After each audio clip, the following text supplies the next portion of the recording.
Salut les fans d'apiculture, j'espère que tu vas bien, c'est Mathieu, je suis ravi de te faire cette nouvelle vidéo des amusettes des mercredis et bienvenue à toi si tu nous rejoins sur la chaîne de la Fabrique Hippique, la chaîne d'apiculture qui répond à tes questions. Si ce n'est pas déjà fait, tu as l'e-book offert des 10 plantes mellifères utiles aux abeilles pendant toute la saison, juste en dessous de la description. Si tu n'es pas abonné, je t'invite à cliquer sur s'abonner et en même temps sur la petite cloche qui est juste à côté pour être averti des prochaines vidéos qui vont sortir. Et puis, je te laisse aussi aller découvrir dans la description de la vidéo les différentes formations prises en charge ou pas par ton CPF. Donc voilà, je te laisse aller voir tout ça. Petite info aussi, concernant les personnes qui seraient intéressées, on va lancer une nouvelle thématique de vidéo qui va traiter en fait d'une problématique chez toi, enfin chez toi du moins à ton rucher. Donc si tu es intéressé pour que je me déplace à ton rucher pour régler une certaine problématique, je te laisse aller directement sur le lien dans la description ou sur le site internet de lafabriquehippique.fr. Tu vas dans la rubrique contact, tu remplis la fiche d'information en étant le plus précis possible en ce qui concerne le lieu de ton rucher en termes d'adresse, si tu as des photos, et aussi quelle est ta problématique, peu importe où tu es situé, que ce soit en France, en Belgique, au Luxembourg, en Suisse. Voilà, si tu es autour de la France, n'hésite pas à entre guillemets, déposer cette candidature si tu souhaites que je vienne régler le problème à ton rucher. C'est parti, on va attaquer les premières questions, mais juste avant ça, jingle.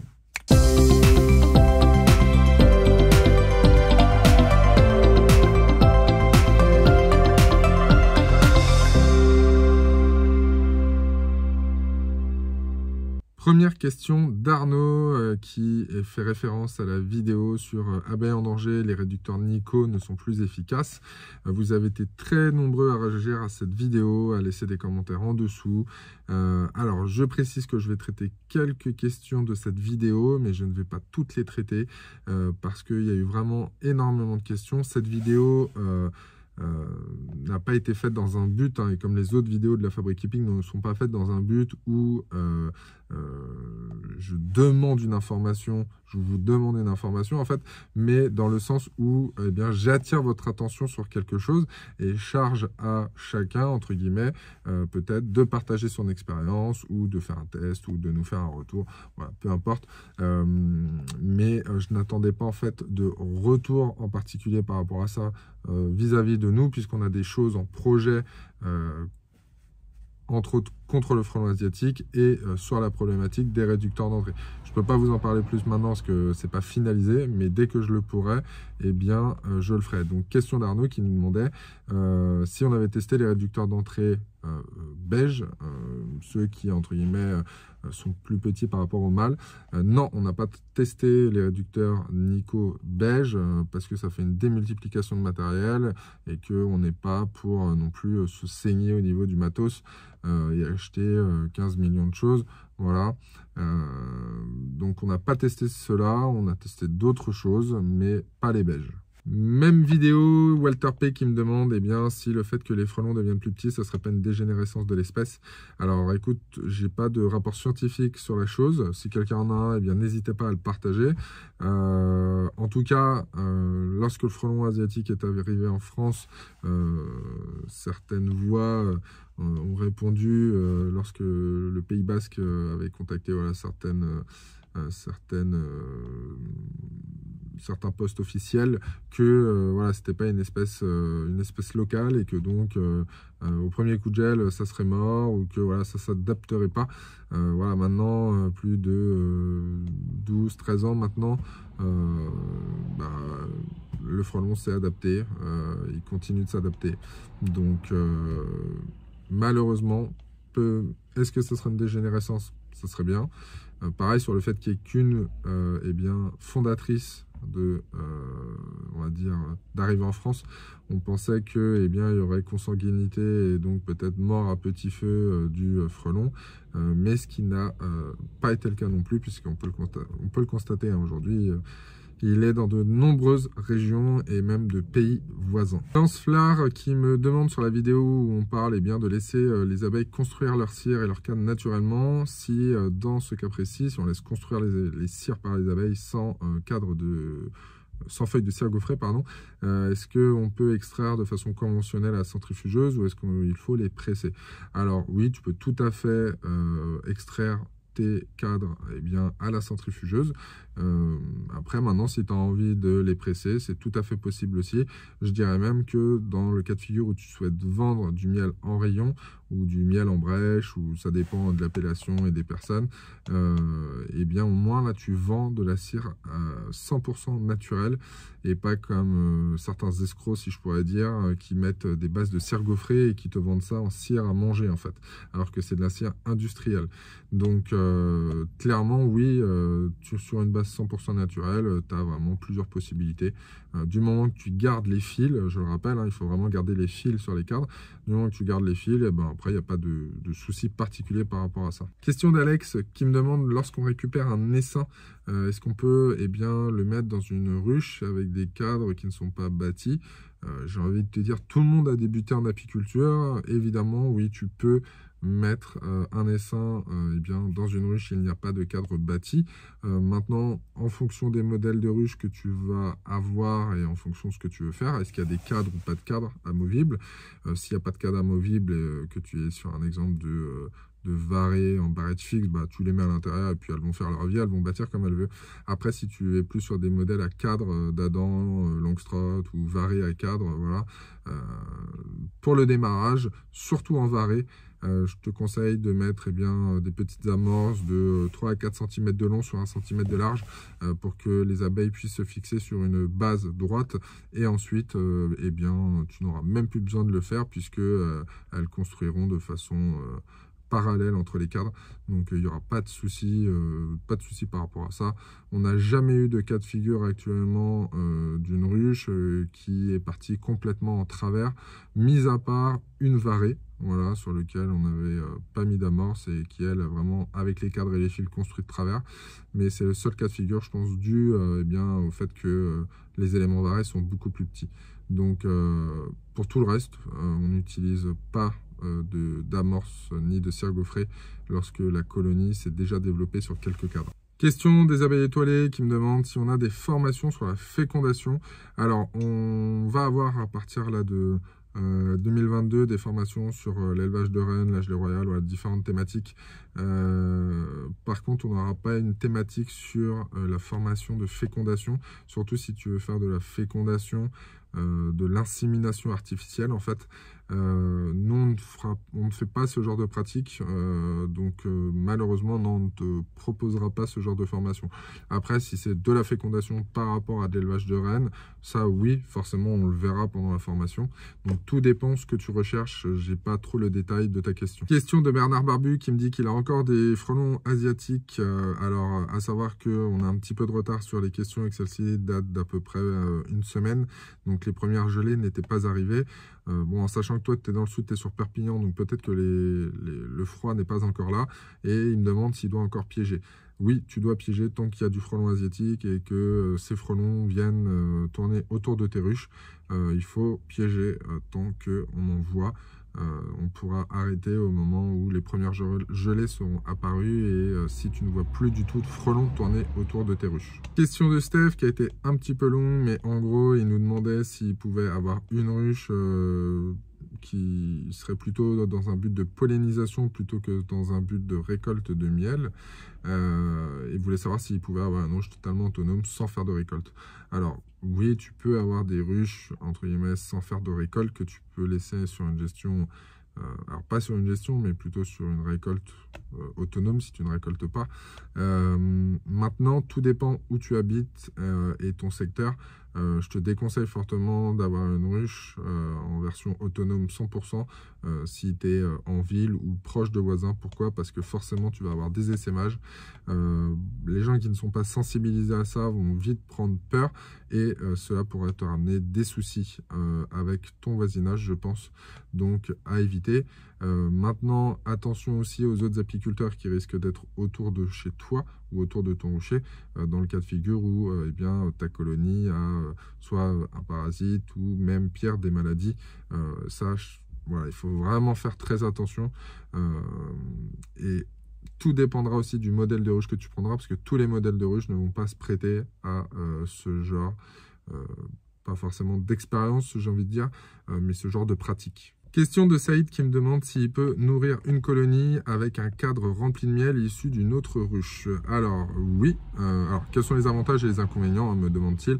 Alors oui, c'est une pratique que nous on utilise pas mal en saison, dans le cas de figure où on a un rucher qui est très productif en termes de nourriture.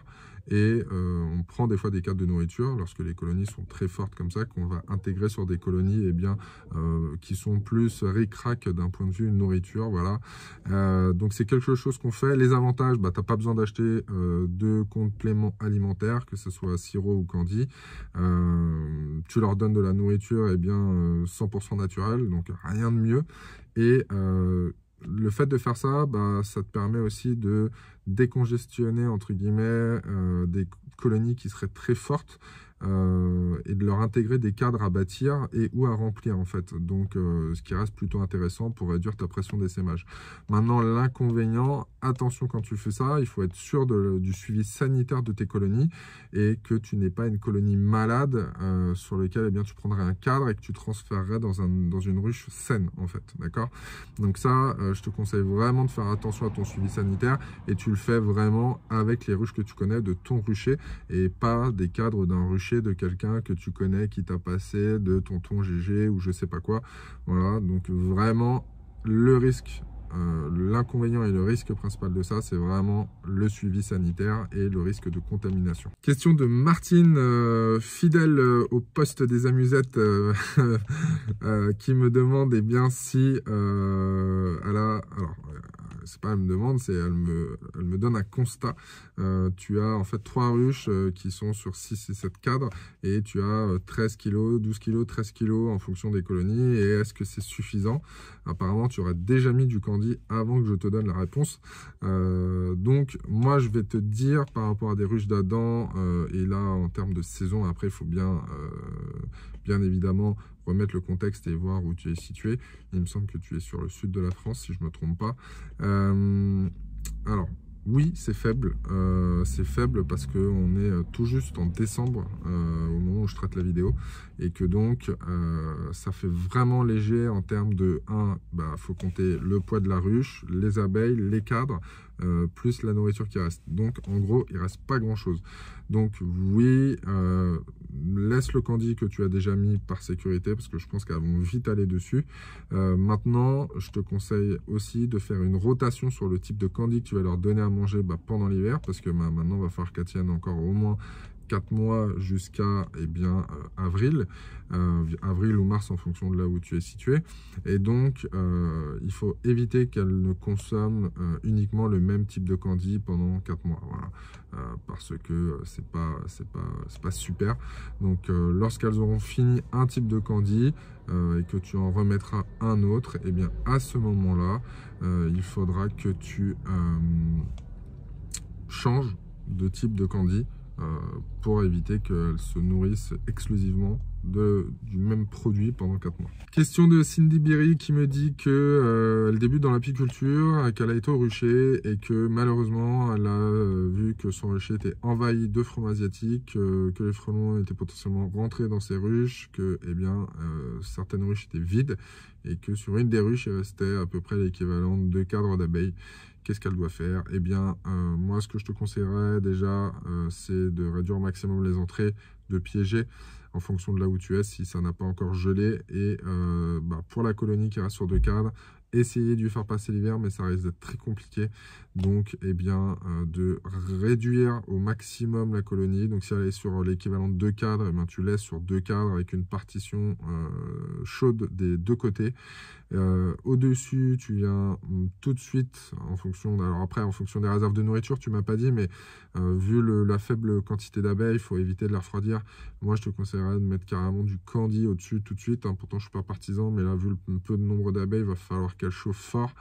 Donc, pour essayer de sauver la colonie, les colonies qui sont vides, eh bien, de fermer, de mettre les réducteurs d'entrée retournés en position fermée pour éviter que tu aies des rongeurs qui rentrent à l'intérieur. Et si tes cadres sont propres, eh bien, garde-les. Pour l'année prochaine, tu pourras potentiellement les réutiliser si tu captures un essaim ou que tu intègres un essaim eh bien, dans la ruche.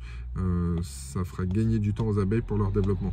Attention, bien vérifier qu'elles sont mortes potentiellement par le frelon et pas par une maladie, hein, si tu gardes les cadres.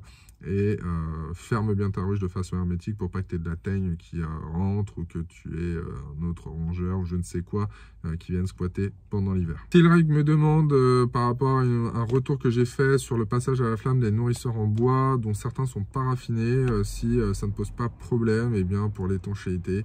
Alors à savoir que tous les nourrisseurs bois ne sont pas forcément paraffinés, ça dépend de ce que tu achètes. Et après, principalement, tu passes la flamme sous le nourrisseur, donc sur la partie plutôt contact avec les abeilles, hein, sauf cas vraiment de maladie où tu vas aller faire à l'intérieur du nourrisseur. Donc non, j'ai pas remarqué de problème particulier en termes d'étanchéité dessus. Bien évidemment, lorsque tu fais ça, c'est un passage rapide à la flamme. Tu laisses pas ta flamme en contact direct avec le bois et la paraffine plus de 3 secondes, puisque forcément toute ta paraffine va couler et tu n'auras plus de paraffine à cet endroit-là. Donc le but étant, c'est de faire un passage à la flamme, mais pas de trop forcer pour éviter de perdre toute cette paraffine, d'accord. Sinon, pas de problématique particulière. Si tu fais attention, surtout au niveau des jonctions, au niveau du bois, c'est les seuls points entre guillemets de perte possible de liquide si tu mets du sirop. Sinon après pas de souci particulier. Question de Osabo Dansant qui me demande à quelle période eh bien je vais nourrir au candy. Je vais nourrir au candy et de façon générale on nourrit au candy surtout en hiver, d'accord, puisqu'il faut de la matière sèche déshydratée pour faciliter le travail des abeilles. Donc tu peux nourrir eh bien de fin novembre jusqu'à quasiment début avril. Si tu as du candy sur certaines colonies et qu'elles n'ont pas tout consommé, des fois tu peux le laisser au-dessus, voilà, au cas où, voilà, s'il y a un petit froid qui revienne ou pour X raison, voilà, tu veux qu'elle termine le candy. Bon, quand il commence à y avoir du nectar au printemps, en général, le candy, elles vont plus trop dessus, elles sont surtout sur les récoltes. Donc voilà, mais à partir de fin novembre, bien que nous, on l'utilise réellement sur des colonies qui pourraient être soit un petit peu fleurblardes ou si on a un souci ou qui fait un grand froid et qu'elles aient surconsommé, en général, on pourrait le placer à partir de mi-janvier jusqu'à début avril. Question de Johan qui me demande comment conserver des cadres de corps ou des cadres de hausse avec du miel pour les redonner aux abeilles plus tard en fait dans la saison ou la saison prochaine. Comment les conserver? Tu vas les conserver de façon hermétique dans une ruchette ou dans un endroit où tu n'auras pas de teigne potentiellement qui va aller s'installer dans les cadres. Voilà, c'est surtout ça la problématique. Après, évidemment, il faut faire aussi attention à la problématique rongeur en fonction de là où tu habites. Mais en général, moi, comment je les stocke? Je les stocke dans des ruchettes bien fermées hermétiquement ou dans des ruches qui sont totalement fermées entre 2 toits. Voilà, je mets un toit au sol, le corps de ruche, un toit au-dessus et à l'intérieur, je remplis avec les cadres de corps ou avec les cadres de hausse remplis de miel que je veux garder pour redonner à manger. Dominique Richet qui me demande ce que je pense du fait de laisser de la végétation pousser devant l'entrée des ruches contre le frelon asiatique. J'en pense que c'est très intéressant puisque c'est une technique que nous on utilise en fonction de nos ruchers bien évidemment et des possibilités, mais c'est quelque chose que l'on fait sur nos ruchers justement pour éviter que le frelon soit trop près des ruches. Donc écoute, je ne peux que t'encourager si tu as la possibilité de le faire. Hugo qui me demande si on peut profiter de l'hiver pour déplacer une ruche. Alors que très peu d'informations sur ça. Déplacer de combien, de distance, enfin, voilà. Essaye de me donner un peu plus d'infos. Après, oui, tu peux déplacer une ruche en saison. Maintenant, quel est le but de ce déplacement? Est-ce que c'est parce que tu déménages? Est-ce que tu vas la déplacer de 2-3 mètres parce qu'elle est mal placée? Est-ce que tu vas la déplacer de rucher à 3, 4, 5 km? Tu peux déplacer une colonie en hiver. Maintenant, si tu fais ce déplacement, je te conseille de faire très attention pour ne pas eh bien, casser la grappe d'abeilles à l'intérieur. Parce que si la grappe s'éclate et qu'il fait très froid en extérieur, surtout si tu la mets dans une remorque potentiellement, eh bien, elles vont avoir du mal à se remettre en grappe et donc ça va être potentiellement la mort de ta colonie. Donc, est-ce que tu la déplaces à 2-3 mètres? Tu n'as pas besoin de trop les bouger, elles ne vont pas être secouées par la route. Voilà. Ça dépend, il faut essayer comment dire, d'être plus précis dans ta question pour les prochaines amusettes. Christophe me demande eh bien, quoi faire en décembre. Est-ce qu'il y aura une vidéo sur cette thématique? Oui, il y aura une thématique sur quoi faire au rucher en décembre, puisque je me suis rendu compte qu'il manquait eh bien, octobre et décembre, je crois, dans la playlist de quoi faire au rucher. Eh bien, on va y remédier. Ça va être l'une des prochaines vidéos. Question de Kirito qui me dit qu'il ou elle, désolé, je ne sais pas si c'est féminin ou masculin, donc tu pourras le préciser dans les prochaines questions, qui me dit que il ou elle est à la frontière de la Belgique, tu es dans le nord de la France, et donc tu me demandes si on ne peut pas laisser de la nourriture aux abeilles par rapport au fait de les laisser tranquilles l'hiver et d'éviter de racheter des essaims à chaque saison. Alors si tu rachètes des essaims à chaque saison, je te conseille vivement d'aller en rucher école, en formation, chez nous ou ailleurs, peu importe, mais vraiment de te former. Je crois que tu es novice sur ce que tu as dit dans la vidéo, donc les abeilles, d'une année à l'autre, elles sont censées vivre et faire perdurer la colonie. Donc oui, on est censé laisser de la nourriture à l'intérieur de la ruche. Maintenant, ta question est un petit peu vague, je pourrais pas y répondre très précisément, mais en tout cas oui, il faut laisser de la nourriture aux abeilles, un maximum même de nourriture, pas juste ce qu'il faut, mais vraiment un maximum de nourriture aux abeilles pendant l'hiver pour qu'elles puissent être en une autonomie totale, voilà, et que tu puisses au printemps, lors de la visite de printemps, eh bien, retrouver une colonie d'abeilles qui repartent dans le feu tout de suite de l'action et qui aille récupérer de la nourriture et qui développe sa colonie pour une nouvelle saison. Question d'Isabelle qui me dit qu'elle est en ruche varée, qu'elle a fait un système de lange en fait sous sa ruche varée maison et que donc il y a un espace entre eh bien, son plancher et son lange et qu'elle a remarqué sur ses différentes ruches qu'elle a des crottes de souris à ce niveau-là. Quoi faire? Alors déjà, est-ce que quand tu contrôles les souris s'en vont, en gros, eh bien, elles hébergent ici et que quand tu arrives, elles s'en vont, ou est-ce que c'est juste une crotte que tu as remarqué et que bien il n'y a pas d'individu autour de la ruche, ce qui voudrait dire que potentiellement la souris vient peut-être essayer de récupérer soit une abeille morte, soit de la nourriture, une goutte de miel qui est tombée, quelque chose pour se ravitailler en fait. Voilà, ça peut potentiellement être ça. Quand tu t'approches d'une ruche qui a une souris, un mulot, quelque chose qui est autour, qui gravite, ça se voit très vite. Nous, on a le cas de figure en forêt. Et quand tu as une souris ou un mulot qui s'installe dans une ruche, tu le vois aussi rapidement puisque tu as un tas de feuilles de branchage à l'intérieur. Elle a fait son petit nid. Ça nous est arrivé l'année dernière sur le rucher forêt, sur une Langstroth. Donc après, charge à toi de la déloger parce que ça fera des petits dégâts sinon quand même au niveau des cadres. Donc voilà ce que je peux te dire en tout cas sur la souris. Si elle ne rentre pas dans la ruche, après il n'y a pas d'impact particulier. Elle a Virlermain qui me dit que eh bien, tu as mis du candy à partir de mi-septembre parce que tu n'avais quasiment plus de réserve. Est-ce que tu as fait une erreur? C'est ta question. J'ai envie de te dire non, si tes abeilles n'avaient plus à manger, eh bien on va pas les laisser mourir de faim, donc forcément eh bien faut complémenter. Mi-septembre, peut-être que tu aurais pu mettre un petit peu de sirop au cas où et mettre du candy par la suite. Maintenant c'est fait, faut pas se prendre la tête. Le principal c'est qu'elles aient à manger, mais comme pour la question tout à l'heure, je crois de Martine, il me semble, il va falloir faire des rotations sur les types de candy, que ce soit du candy blanc, du candy bio, du candy miel, du candy, enfin voilà.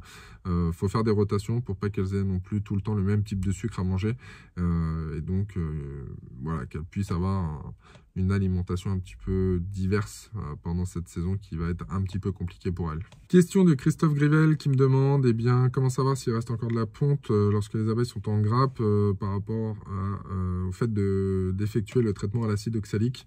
Alors, en général, l'acide oxalique, le traitement, il va intervenir sur le mois de décembre, fin décembre, début janvier. Sur cette période-là, tu n'es plus censé avoir de ponte dans la colonie. Il y a une période où la reine peut faire une reprise de ponte légère pour compléter les abeilles d'hiver qui auraient pu mourir ou avoir une mortalité un peu précoce. Ça va plutôt intervenir à partir de mi-janvier, fin janvier, voilà, histoire de compléter légèrement voilà, cette perte de population et d'abeilles, hein, et donc s'il y a. Donc si tu effectues en fait ton traitement acide oxalique, tu peux l'effectuer sur la période de fin décembre, début janvier. Normalement, tu ne devrais pas avoir de problématique par rapport à ça, mais en soi, est-ce que tu sauras s'il y a cette pompe pour le traitement à l'acide oxalique? Non, tu ne le sauras pas, parce que sinon, il faut sortir les cadres. Et vu la météo, il ne faut pas les sortir. Donc, voilà, entre guillemets, la meilleure période pour le faire. D'ailleurs, je t'invite à aller voir la vidéo d'Arnaud qu'on mettra juste en haut sur les traitements à l'acide oxalique, si tu veux voir comment il faut faire. C'est la fin de la vidéo. J'espère que celle-ci t'a plu. N'hésite pas à liker, à partager, à aller dans la description pour voir les différentes choses qui sont à ta disposition. Et quant à moi, je te dis à bientôt sur une prochaine vidéo. Ciao, ciao!